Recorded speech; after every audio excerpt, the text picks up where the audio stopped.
હિંમતનગર નગરપાલિકામાં આઉટસોર્સના કર્મચારીઓ પૂરા પાડતી એજન્સીનો વિવાદ સામે આવ્યો છે।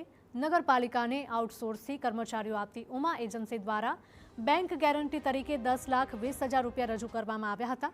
આ બેંક ગેરંટી પાલિકાને ખાનગી બેંકમાં હોવાનું લેટર રજૂ કરાયું હતું અને આ ભાંડો ત્યારે ફૂટ્યો જ્યારે આ એજન્સી દ્વારા જિલ્લા ગ્રામ્ય વિકાસ એજન્સીમાં બેંક ગેરંટી આપી રહી હતી। તેની ચકાસણી કરતા ખોટી હોવાનું સામે આવ્યું અને જે મામલે ગ્રામ વિકાસ એજન્સીએ પોલીસ ફરિયાદ નોંધાવતા ચોંકી ઉઠેલા નગરપાલિકાએ પણ તપાસ હાથ ધરી હતી, જેની તપાસમાં બેંક દ્વારા ખોટી બેંક ગેરંટી આપી હોવાનું લેટર જણાતા પાલિકાના અધિકારીઓના પગ તળેથી જમીન ખસી ગઈ હતી અને આ મામલે કાર્યવાહી કરવા પાલિકાએ જાણ કરી છે।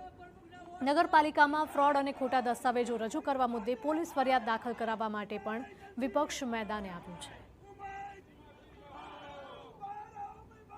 જે ઉમા એન્ટરપ્રાઇઝ દ્વારા જે 10,20,000 રૂપિયાની યસ બેંકની જે સિક્યુરિટી છે, બેંક સિક્યુરિટી, એ ખોટી સાબિત થઈ હોય એવું સ્પષ્ટપણે હિંમતનગર નગરપાલિકાના ચીફ ઓફિસર શ્રી દ્વારા સ્વીકારવામાં આવ્યું છે।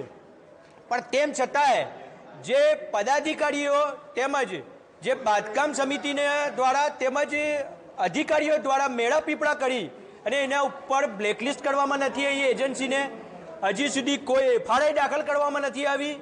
આ બિલકુલ શંકાસ્પદ બાબત છે। આથી અમારી શહેર કોંગ્રેસની તેમજ વિપક્ષની સ્પષ્ટપણે માંગણી છે કે ચોક્કસથી આ બાબતની તપાસ થવી જોઈએ। આ સમગ્ર મામલે નગરપાલિકાના ચીફ ઓફિસર ઉપેન્દ્ર ગઢવીએ જણાવ્યું હતું કે ઉમા એન્ટરપ્રાઇઝ દ્વારા મેનપાવર માટે ટેન્ડર ભરેલું હતું, જેમાં ફ્રોડ કરવાનું માલુમ પડતા ઉમા એન્ટરપ્રાઇઝ સામે કાર્યવાહી કરાશે।